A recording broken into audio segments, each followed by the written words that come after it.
సింపుల్గా మిర్చి బజ్జీ అండి. ఎటువంటి హడావిడి గందరగోళం లేకుండాను శనగపిండి తీసుకున్నాను.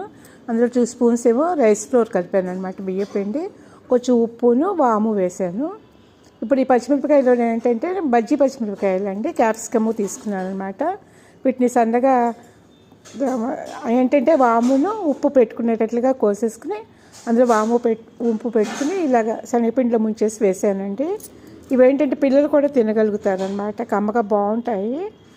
పచ్చిమిరపకాయలు అయితే పెద్ద కారం అయితే ఏం లేవండి, నీట్గా ఉన్నాయి. కొంతమంది ఏంటంటే అవి మళ్ళీ చింతపండు పులుసు పెట్టి కూడా చేస్తారు కదా, అది కొంచెం కడుపులో ఏమైనా గాబలు పెడుతుందేమో ఇలా సింపుల్గా చేశానమాట.